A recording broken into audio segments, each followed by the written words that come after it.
A fin de apreciar plenamente el valor de la salvación, es necesario comprender cuál ha sido su costo. Como consecuencia de las ideas limitadas referentes a los sufrimientos de Cristo, muchos estiman en poco la gran obra de la expiación. El glorioso plan proyectado para la salvación del hombre se puso por obra mediante el amor infinito de Dios Padre. En este plan divino se ve la manifestación más admirable del amor de Dios hacia la especie caída. Un amor como el que se manifiesta en el don del amado Hijo de Dios asombraba a los ángeles. Porque de tal manera amó Dios al mundo, que ha dado a su Hijo unigénito, para que todo aquel que en él cree no se pierda, mas tenga vida eterna. Juan 3:16. Este Salvador era el esplendor de la gloria del Padre y la imagen expresa de su persona, divinamente majestuoso, perfecto y excelente. Era igual a Dios, por cuanto agradó al Padre que en él habitase toda plenitud. Colosenses 2:19. El cual, siendo en forma de Dios, no tuvo por usurpación ser igual a Dios, sin embargo se anonadó a sí mismo, tomando forma de siervo, hecho semejante a los hombres, y hallado en la condición como hombre, se humilló a sí mismo, hecho obediente hasta la muerte y muerte de cruz. Filipenses 2:6-8. Cristo consintió en morir en lugar del pecador, a fin de que el hombre, mediante una vida de obediencia, pudiese escapar a la penalidad de la ley de Dios. Su muerte no anuló la ley, no la eliminó, no disminuyó sus santos requerimientos, ni redujo su sagrada dignidad. La muerte de Cristo proclamó la justicia de la ley de su Padre, al castigar al transgresor, al consentir en someterse él mismo a la penalidad de la ley, a fin de salvar de su maldición al hombre caído. La muerte del amado Hijo de Dios en la cruz revela la inmutabilidad de la ley de Dios. Su muerte la magnifica y la honra y evidencia ante el hombre su carácter inmutable. De sus labios divinos se oyen las palabras: no penséis que he venido para abrogar la ley o los profetas. No he venido para abrogar, sino a cumplir. La muerte de Cristo justificó las demandas de la ley.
En Cristo se unió lo humano y lo divino.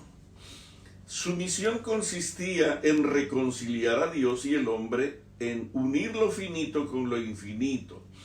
Solamente de esta manera podían ser elevados los hombres caídos por los méritos de la sangre de Cristo, que los hacía partícipes de la naturaleza divina. El asumir la naturaleza humana hizo a Cristo idóneo para comprender las pruebas y los pesares del hombre y todas las tentaciones que lo asedian. Los ángeles que no conocían el pecado no podían simpatizar con el hombre y sus pruebas peculiares. Cristo condescendió en tomar la naturaleza del hombre y fue tentado en todo como nosotros, a fin de que pudiese socorrer a todos los que son tentados. Como estaba revestido de humanidad, sentía la necesidad de la fuerza de su Padre. Tenía selectos para orar, lugares especiales. Se deleitaba en mantenerse en comunión con su Padre en la soledad de la montaña. En este ejercicio, su alma santa y humana se fortalecía para afrontar los deberes y las pruebas del día. Nuestro Salvador se identificó con nuestras necesidades y debilidades porque elevó sus súplicas nocturnas para pedir al Padre nuevas reservas de fuerzas a fin de salir vigorizado y refrigerado, fortalecido para arrostrar el deber y la prueba. Él es nuestro ejemplo en todo. Se hermana con nuestras flaquezas, pero no alimenta pasiones semejantes a las nuestras. Como no pecó, su naturaleza rehuía el mal, soportó luchas y torturas del alma en un mundo de pecado. Dado su carácter humano, la oración era para él una necesidad y un hermoso privilegio. Requería el más poderoso apoyo y consuelo divino que su Padre estuviera dispuesto a impartirle. A él que, para beneficio del hombre, había dejado los goces del cielo y elegido por morada un mundo frío e ingrato, Cristo halló consuelo y gozo en la comunión con su Padre. Allí podía descargar su corazón de los pesares que lo abrumaban. Era varón de dolores y experimentado en quebranto. Durante el día trabajaba fervientemente haciendo bien a otros para salvarlos de la destrucción. Sanaba a los enfermos, consolaba a los que lloraban, impartía alegría y esperanza a los desesperados y comunicaba vida a los muertos. Después de terminado su trabajo del día, salía por las noches y se alejaba de la confusión de la ciudad para postrarse en algún huerto apartado donde oraba a su Padre. A veces los brillantes rayos de la luna resplandecían sobre su cuerpo postrado. Luego nuevamente las nubes y las tinieblas le privaban de toda luz. El rocío y la helada de la noche caían sobre su cabeza y su barba mientras estaba en actitud de súplica. Frecuentemente prolongaba sus peticiones durante toda la noche. Él es nuestro ejemplo. Si lo recordáramos, seríamos mucho más fuertes en Dios. Si el Salvador de los hombres, a pesar de su naturaleza divina, necesitaba orar, ¿cuánto más debieran los débiles y pecaminosos mortales sentir la necesidad de orar con fervor y constancia? Cuando Cristo se veía más fieramente asediado por la tentación, no comía. Se entregaba a Dios y gracias a su ferviente oración y perfecta sumisión a la voluntad de su Padre, salía vencedor. Sobre todos los demás cristianos profesos, debieran los que profesan la verdad para estos últimos días imitar su gran ejemplo en lo que a la oración se refiere. Vamos.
Bástale al discípulo ser como su maestro y al siervo como su señor.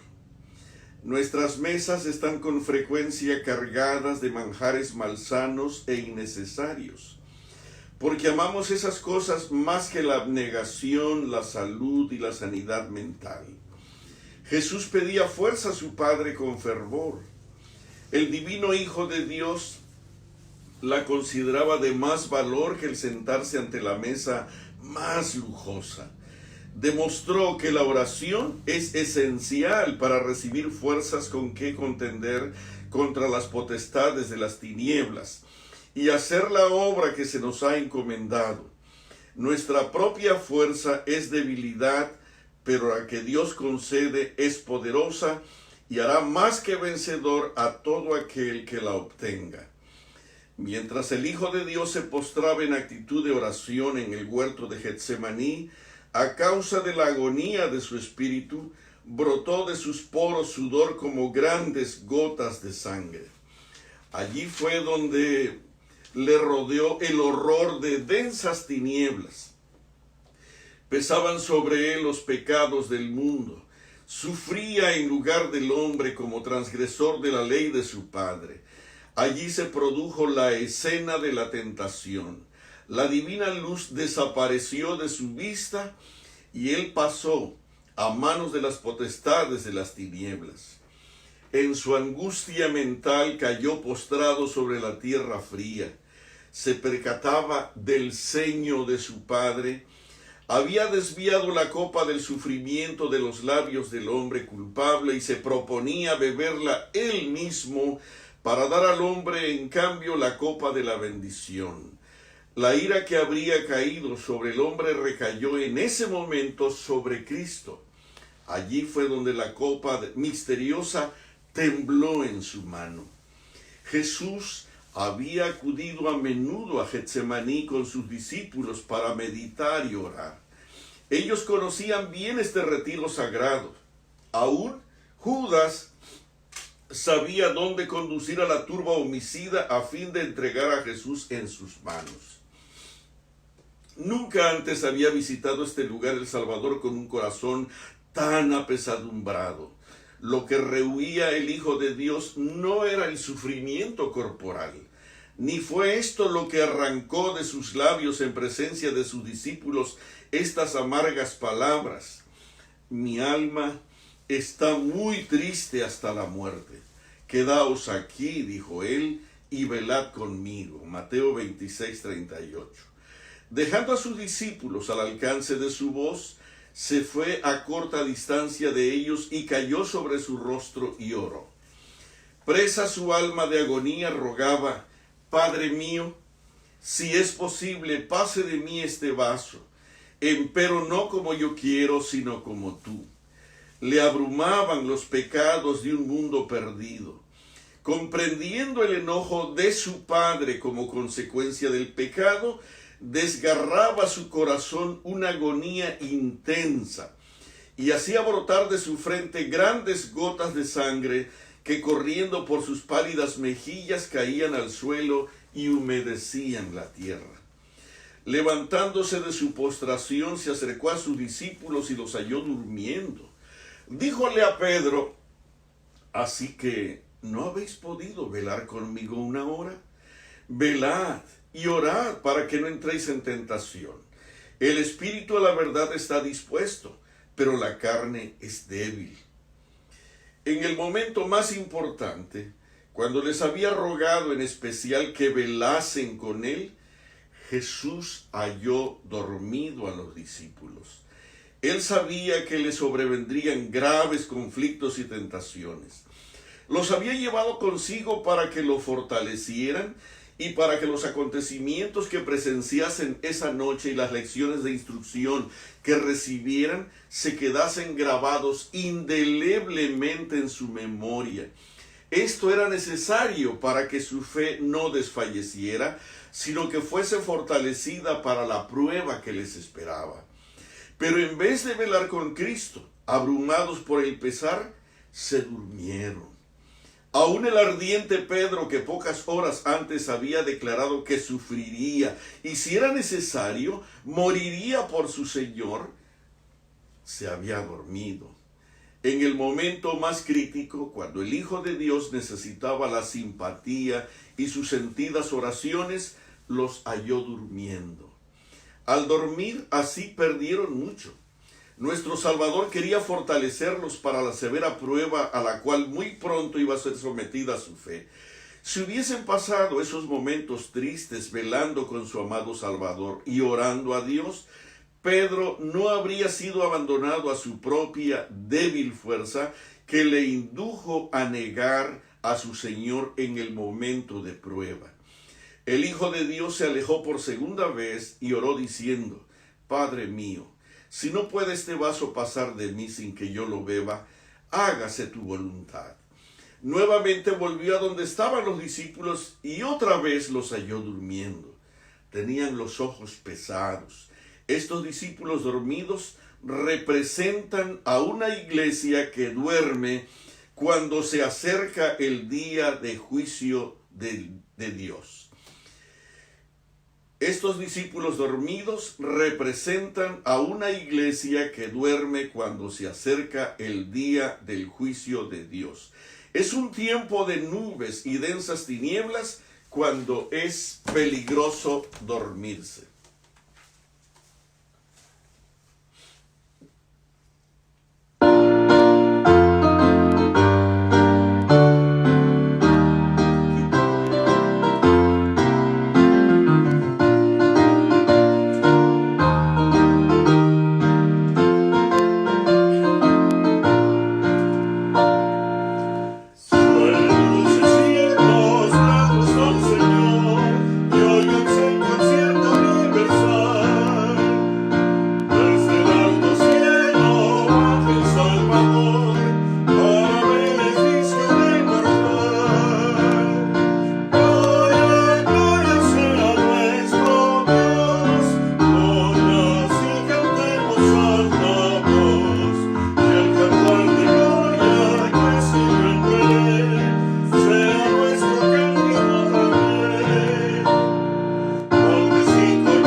Jesús nos ha dejado esta amonestación. Velad pues, porque no sabéis cuándo el Señor de la casa vendrá, si a la tarde o a la medianoche, de repente, o al canto del gallo o a la mañana, porque cuando viniere no os halle durmiendo. Se pide a la iglesia de Dios que cumpla con su vigilia, por peligrosa que sea, hora sea corta o larga. El pesar No brinde excusas para ser menos vigilantes. La tribulación no debe inducirnos al descuido, sino a duplicar la vigilancia. Por su ejemplo, Cristo indicó a su iglesia cuál es la fuente de su fuerza en tiempo de necesidad. La actitud de vela designará en verdad a la iglesia como pueblo de Dios. La actitud de vela designará en verdad a la iglesia como pueblo de Dios. Por esta señal, los que aguardan se distinguen del mundo y demuestran que son peregrinos y extranjeros en la tierra. Es por tu vida de oración como somos distinguidos del mundo y demostramos que realmente somos peregrinos y extranjeros en la tierra. De nuevo el Salvador se apartó tristemente de sus discípulos que dormían. Qué triste. Y oró por tercera vez repitiendo las mismas palabras.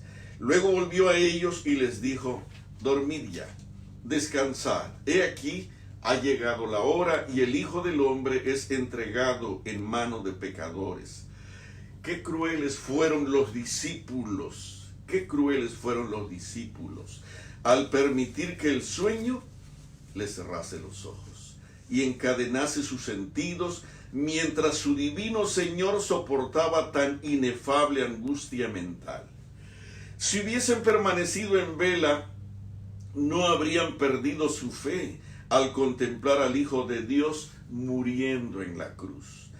Esta importante vigilia nocturna debía destacarse por medio de nobles luchas mentales y oraciones que los habrían robustecido para presenciar la indecible agonía del Hijo de Dios. Los habría preparado para que, mientras contemplaban sus sufrimientos en la cruz, comprendieran algo de la naturaleza de la angustia abrumadora que Él soportó en el huerto de Getsemaní. Y habrían quedado mejor capacitados para recordar las palabras que les había dirigido con referencia a sus sufrimientos, muerte y resurrección.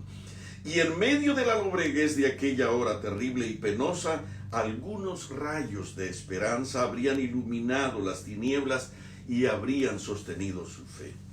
Cristo les había predicho que estas cosas iban a suceder, pero no lo comprendieron. La escena de sus sufrimientos habría de ser una prueba de fuego para sus discípulos, y por esto era necesario que velasen y orasen.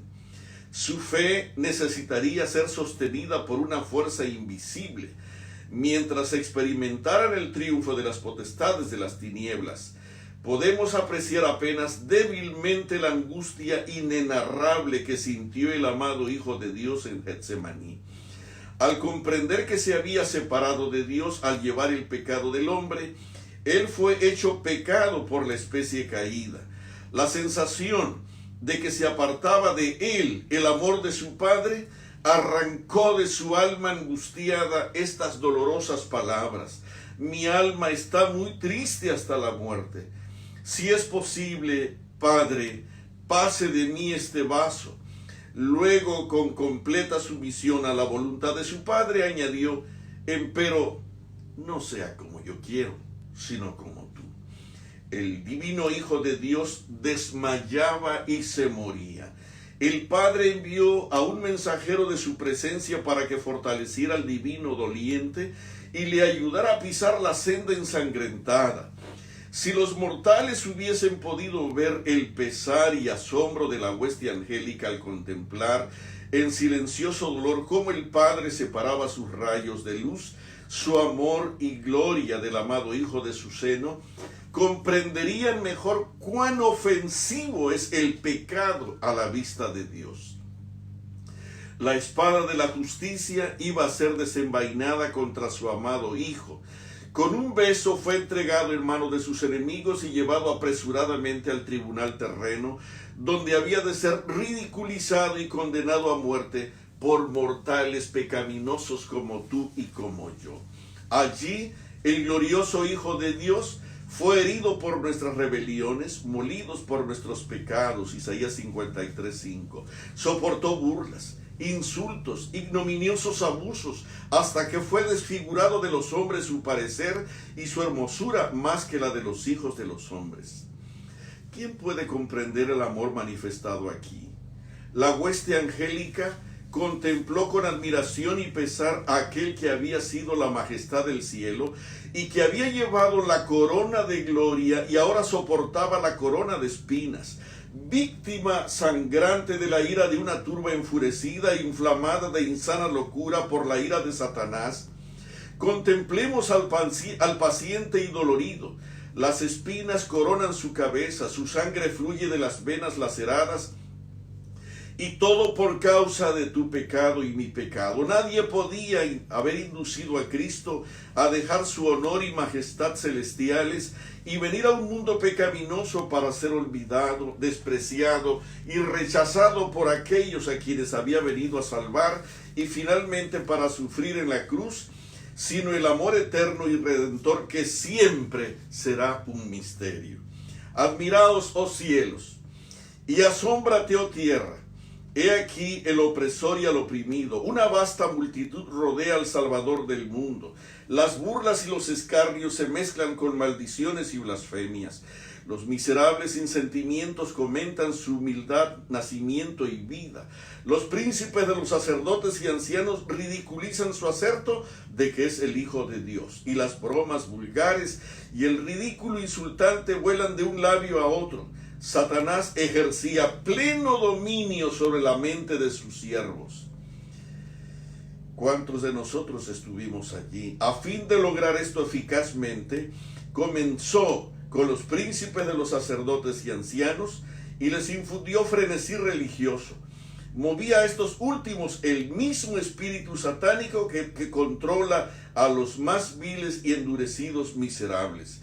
Prevalecía una armonía corrompida en los sentimientos de todos, desde los sacerdotes, los ancianos hipócritas, hasta los más degradados.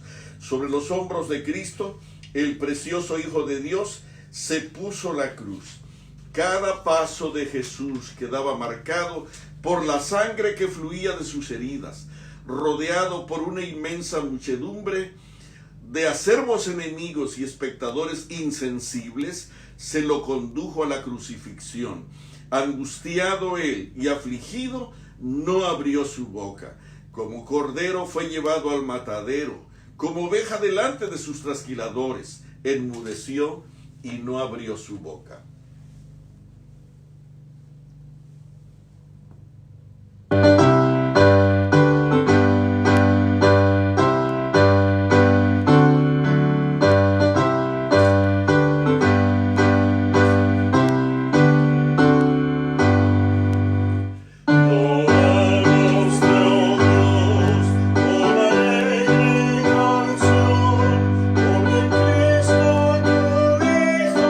Nos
entristecidos discípulos le seguían a lo lejos.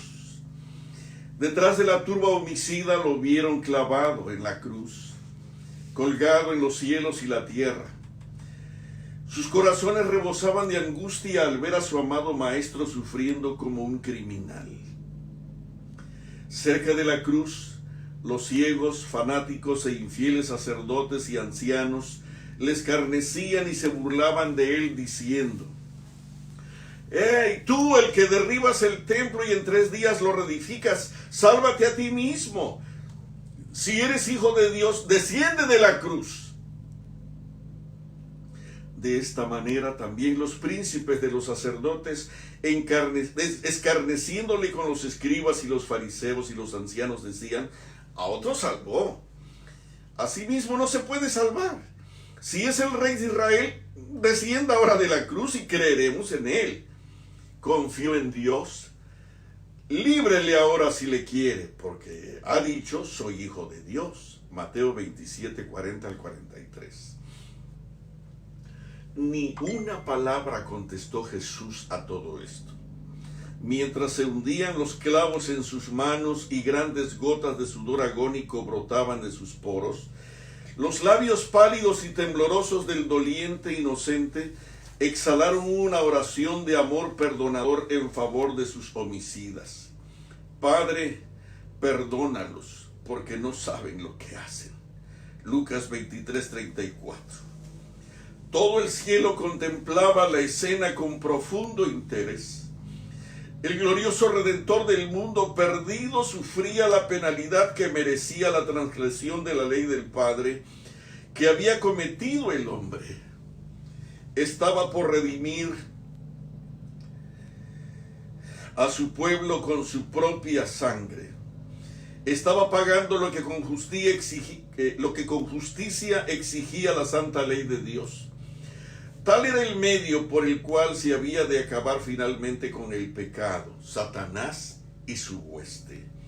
Oh, si hubo alguna vez sufrimiento y pesar como el que soportó el Salvador moribundo, lo que hizo tan amarga su copa fue la comprensión del desagrado de su Padre. No fue el sufrimiento corporal lo que acabó tan prestamente con la vida de Cristo en la cruz. Fue el peso abrumador de los pecados del mundo y la sensación de la ira de su Padre. Voy a repetir esto porque es importante que sepamos que nadie puede destruir a Cristo Jesús. Ni los romanos ni ninguna nación en el mundo. No fue el sufrimiento corporal lo que acabó tan prestamente con la vida de Cristo en la cruz. Ni Satanás mismo puede contra Cristo Jesús. Fue el peso abrumador de los pecados del mundo y la sensación de la ira de su Padre. La gloria de Dios y su presencia sostenedora le habían abandonado por tu pecado y mi pecado.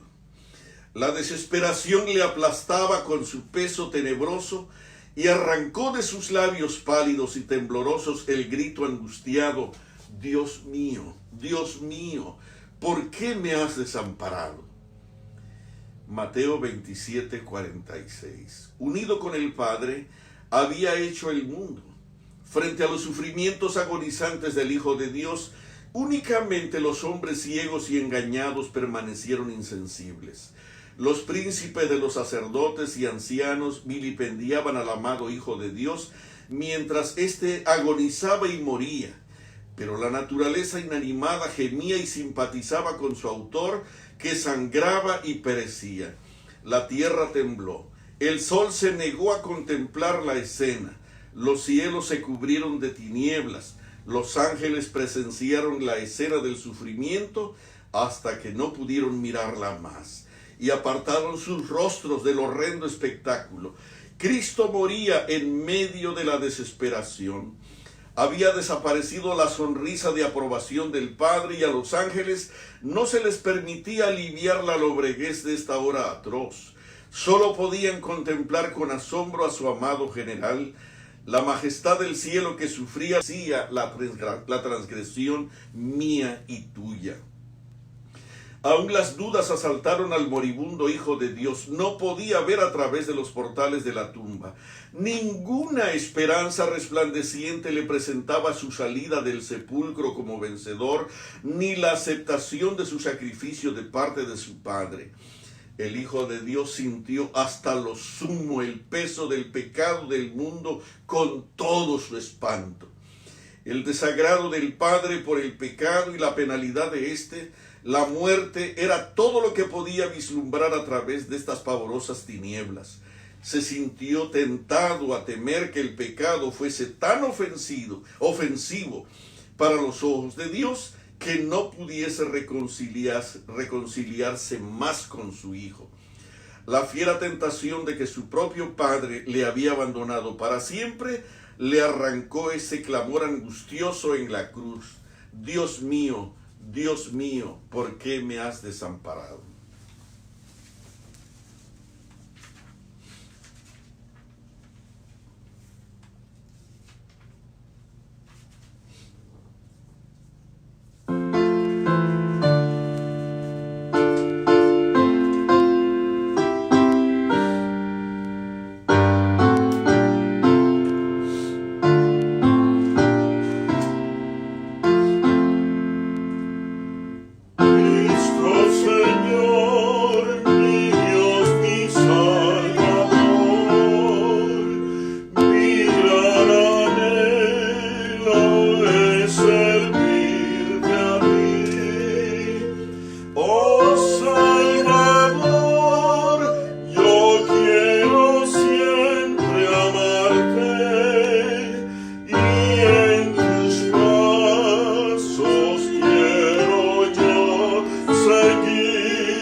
Cristo experimentó mucho de lo que los pecadores sentirán cuando las copas de la ira de Dios sean derramadas sobre ellos.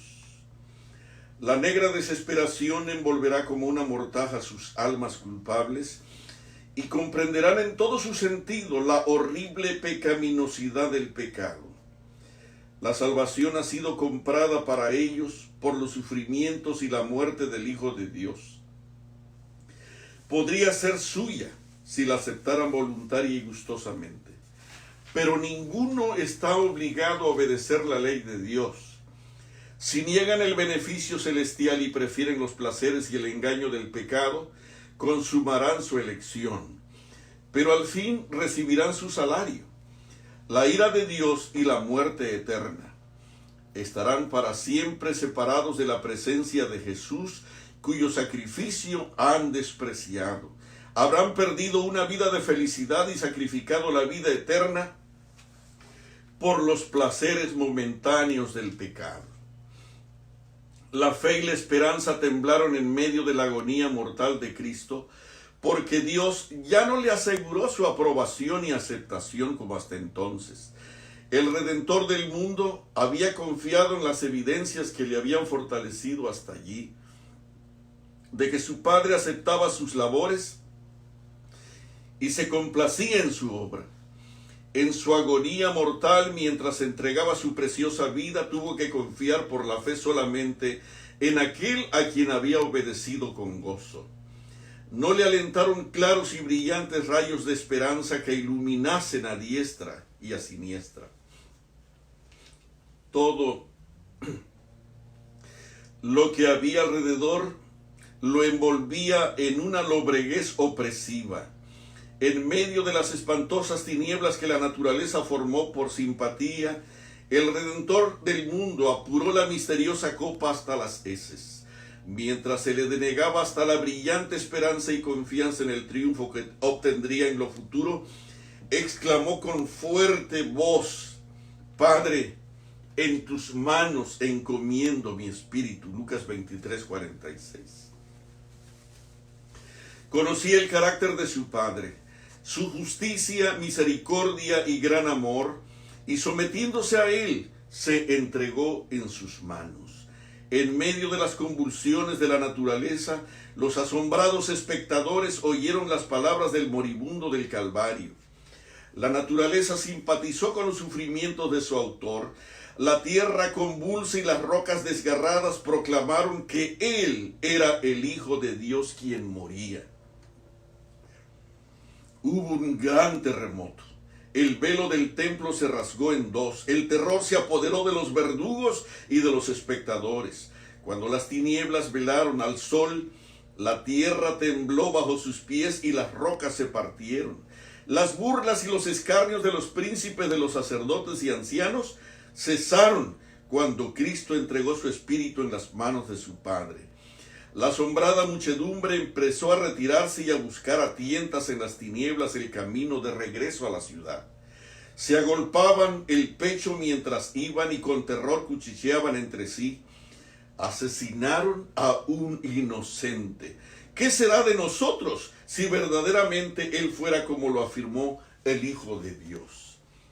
Jesús no entregó su vida hasta que no hubo realizado la obra que había venido a hacer, y exclamó con su último aliento: consumado es. Juan 19:30. Satanás estaba entonces derrotado, sabía que su reino estaba perdido. Los ángeles se regocijaron cuando fueron pronunciadas las palabras: consumado es. El gran plan de redención que dependía de la muerte de Cristo había sido ejecutada hasta allí. Y hubo gozo en el cielo porque los hijos de Adán podrían, mediante una vida de obediencia, ser finalmente exaltados al trono de Dios. ¡Oh, qué amor! ¡Qué asombroso amor fue el que trajo el Hijo de Dios a la tierra para que fuese hecho pecado por nosotros, a fin de que pudiésemos ser reconciliados con Cristo y elevados a vivir con Él en sus mansiones de gloria! ¡Oh, qué es el hombre para que se hubiese de pagar un precio tan grande por su redención! Cuando los hombres y las mujeres puedan comprender plenamente la magnitud del gran sacrificio que fue hecho por la majestad del cielo al morir en lugar nuestro, en el tuyo y en el mío, en lugar del hombre, entonces será magnificado el plan de salvación. Cuando los hombres y las mujeres puedan comprender plenamente la magnitud del gran sacrificio que fue hecho por la majestad del cielo al morir por los hombres, entonces será magnificado el plan de salvación, y al reflexionar en el Calvario se despertarán emociones tiernas, sagradas y vivas en el corazón del cristiano. Vibrarán en su corazón y en sus labios alabanzas a Dios y al Cordero. El orgullo y la estima propia no pueden florecer en los corazones que mantienen frescos los recuerdos de las escenas del Calvario.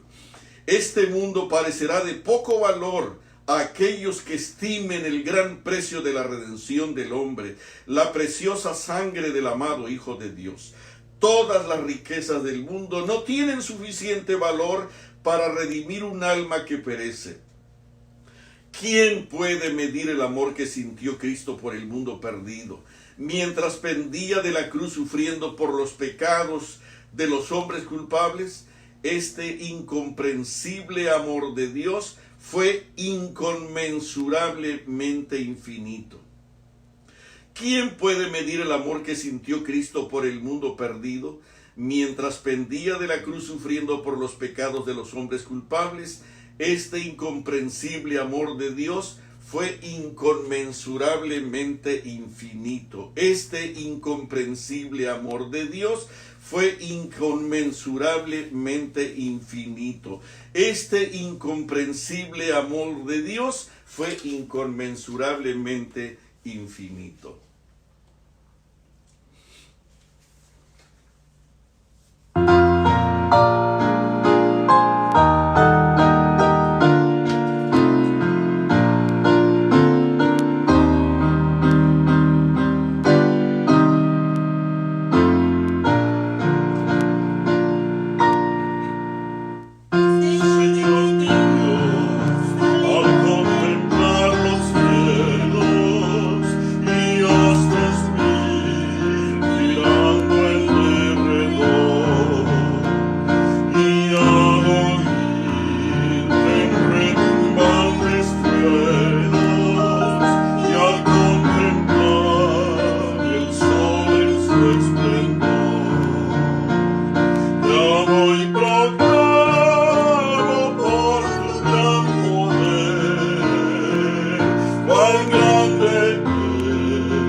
Cristo demostró que su amor era más fuerte que la muerte.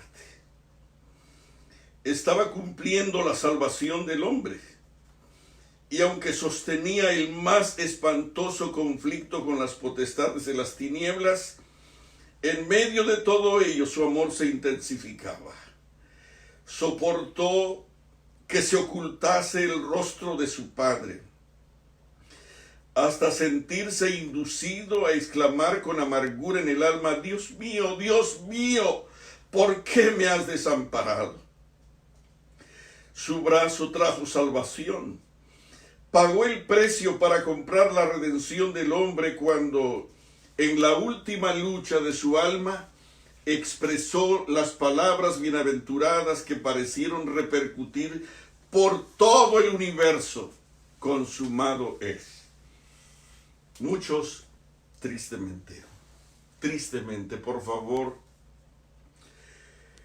si tú, pecador, te gustaría ir al cielo, por favor, entiende. Muchos de los que profesan ser cristianos se entusiasman por empresas mundanales y se interesan por diversiones nuevas y excitantes, mientras que su corazón parece helado ante la causa de Dios. He aquí, pobre formalista, un tema que tiene suficiente importancia para excitarte, para emocionarte, entraña intereses eternos. Es un pecado permanecer sereno y desapasionado ante la muerte de Cristo Jesús. Las escenas del Calvario despiertan la más profunda emoción. ¿Tendrás disculpas si manifiestas entusiasmo por este tema? ¿Tendrás disculpas si manifiestas entusiasmo por este tema? ¿Qué Cristo tan excelso e inocente hubiese de sufrir una muerte tan dolorosa y soportar el peso de los pecados del mundo? Es algo que nuestros pensamientos e imaginaciones no podrán nunca comprender plenamente. No podemos medir la longitud, la anchura, la altura y la profundidad de un amor tan asombroso. La contemplación de las profundidades e inconmensurables del amor del Salvador debieran llenar la mente, conmover y enternecer el alma, refinar y elevar los afectos y transformar completamente todo nuestro carácter. El lenguaje del apóstol es: no me propuse saber algo entre vosotros, sino a Jesucristo y a este crucificado. Nosotros también podemos mirar al Calvario y exclamar: pero lejos esté de mí gloriarme, sino en la cruz de nuestro Señor Jesucristo, por quien el mundo me es crucificado a mí y yo al mundo. Considerando a qué inmenso costo se compró nuestra redención, ¿cuál será la suerte de los que descuiden tan grande salvación? ¿Cuál será el castigo de los que profesan seguir a Cristo y sin embargo no se postran en humilde obediencia a los requerimientos de su Redentor, ni toman la cruz como humildes discípulos de Cristo para seguirle desde el pesebre hasta el Calvario? El que conmigo no recoge, dice Cristo, desparrama. Lucas 11:23. Algunos tienen opiniones limitadas acerca de la expiación. Piensan que Cristo sufrió tan solo una pequeña parte de la penalidad de la ley. Suponen que aunque el amado Hijo de Dios soportó la ira de Dios, advertía a través de sus dolorosos sufrimientos el amor y la aceptación del Padre, que los portales de la tumba se iluminaban delante de él con radiante esperanza y que tenían evidencia constantes de su gloria futura. Esto es un gran error. La más punzante angustia de Cristo provenía de que comprendía el desagrado de su Padre. La agonía que esto le causaba era tan intensa que el hombre puede apreciar tan solo débilmente. Para muchos, la historia de la condescendencia, la humillación y el sacrificio de nuestro Señor no despierta interés más profundo, ni conmueve más el alma, ni afecta más la vida que la historia de la muerte de los mártires de Jesús. Estamos equivocados cuando pensamos de esa manera. Para muchos, la historia de la condescendencia, la humillación y el sacrificio de nuestro Señor no despierta interés más profundo ni conmueve más el alma, ni afecta más la vida que la historia de la muerte de los mártires de Jesús. Muchos sufrieron la muerte por torturas lentas, otros murieron crucificados. ¿En qué difiere de estas muertes la del amado Hijo de Dios? Es verdad que murió en la cruz en una forma muy cruel. Sin embargo, otros, por amor a Él, han sufrido iguales torturas corporales. ¿Por qué fue entonces más espantoso el sufrimiento de Cristo que el de otras personas que entregaron su vida por amor a Él? Si los sufrimientos de Cristo consistieran solamente en dolor físico, entonces su muerte no fue más dolorosa que la de algunos mártires. Voy a dejar la respuesta para el siguiente, después del siguiente canto. No te vayas.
Para muchos la historia de la condescendencia, la humillación y el sacrificio de nuestro Señor no despierta interés más profundo, ni conmueve las almas, ni afecta más la vida que la historia de la muerte de los mártires de Jesús. ¿Por qué fue entonces más espantoso el sufrimiento de Cristo que el de otras personas que entregaron su vida por amor a Él? Si los sufrimientos de Cristo consistieron solamente en dolor físico, entonces su muerte no fue más dolorosa que la de algunos mártires. Escucha. Pero el dolor corporal fue tan solo una pequeña parte de la agonía que sufrió el amado Hijo de Dios. Los pecados del mundo pesaban sobre Él. Todos los pecados del mundo, desde Adán hasta la fecha, en los millones y millones de seres humanos que han existido. Los pecados del mundo pesaban sobre Él, así como la sensación de la ira terrible de su Padre. Mientras sufría la penalidad de la ley transgredida, fue esto lo que abrumó su alma divina. fue el hecho de que el padre ocultara su rostro, el sentimiento de que su propio padre le había abandonado, lo que le infundió desesperación. El inocente varón que sufría en el Calvario comprendió y sintió plena y hondamente la separación que el pecado produce entre Dios y el hombre por la eternidad. Fue oprimido por las potestades de las tinieblas. Ni un solo rayo de luz iluminó las perspectivas del futuro para él. Y luchó con el poder de Satanás, que declaraba que tenía a Cristo en su poder y que era superior en fuerza al Hijo de Dios, que el Padre había negado a su Hijo y que él ya no gozaba más del favor de Dios, más que el mismo Satanás. Si gozaba aún del favor divino, ¿por qué necesitaba morir? Dios podía salvarlo de la muerte. Cristo no cedió en el menor grado al enemigo que lo torturaba, ni aun en su más acerba angustia. Rodeaban al Hijo de Dios legiones de ángeles malos, mientras que los santos ángeles se les ordenaba que no rompiesen sus filas, ni se empeñasen en la lucha contra el enemigo que le tentaba y vilipendiaba. A los ángeles celestiales no se les permitió ayudar al angustiado del Espíritu Hijo de Dios. Fue en aquella terrible hora de tinieblas en que el rostro de su Padre se ocultó mientras le rodeaban legiones de malos ángeles, y los pecados del mundo estaban sobre él cuando sus labios profirieron estas palabras: Dios mío, ¿por qué me has desamparado? La muerte de los mártires no se puede comparar con la agonía sufrida por el Hijo de Dios. Debemos adquirir una visión más amplia y más profunda de la vida. Quisiera que aprendas a comprender un solo detalle de esta lectura. ¿Cuánto costó tu salvación para que aprendas con humildad a obedecer a aquel a quien vive para siempre? Debemos adquirir una visión más amplia y profunda de la vida, los sufrimientos y la muerte del amado Hijo de Dios. Cuando se considera correctamente la expiación, se reconoce que la salvación de las almas es de un valor infinito. En comparación con la empresa de la vida eterna, todo lo demás se hunde en la insignificancia. Pero, ¿cómo ha sido despreciado? ¿Cómo han sido despreciados los consejos de este amado Salvador? El corazón se ha dedicado al mundo, a los intereses egoístas, han cerrado la puerta al Hijo de Dios. La hueca hipocresía, el orgullo, el egoísmo y las ganancias, la envidia, la malicia y las pasiones han llenado de tal manera los corazones de muchos que Cristo no haya cabida en ellos. Él era eternamente rico. Sin embargo, por amor a nosotros se hizo pobre, a fin de que por su pobreza fuésemos enriquecidos. Estaba vestido de luz y gloria, y rodeado de huestes de ángeles celestiales que aguardaban para ejecutar sus órdenes. Sin embargo, se vistió de nuestra naturaleza y vino a morar entre los mortales pecaminosos. Este es un amor que ningún lenguaje puede expresar, pues supera todo conocimiento. Grande es el misterio de la piedad.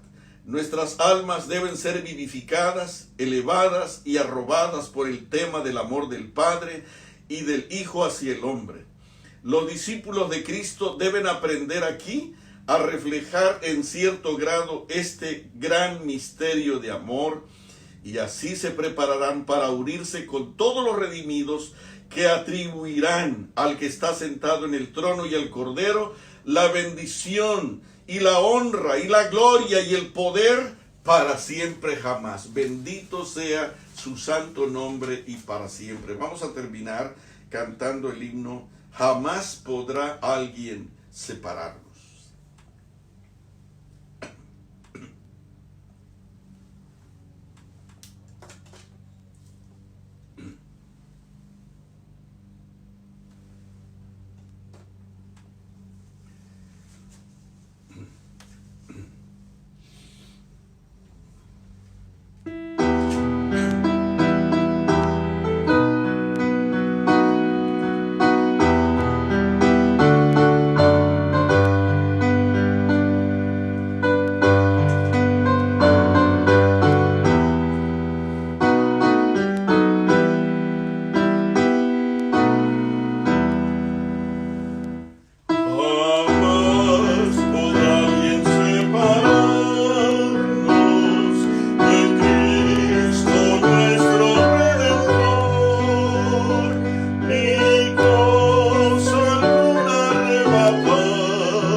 Padre Celestial,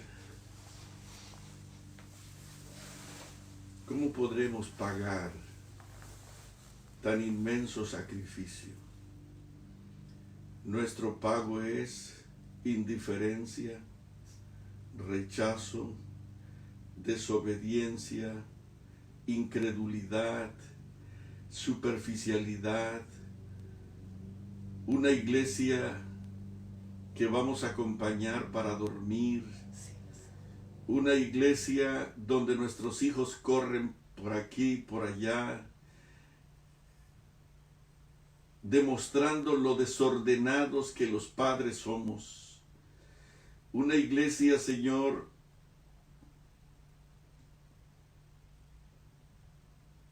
que te menosprecia y que está más preocupado por el programa del día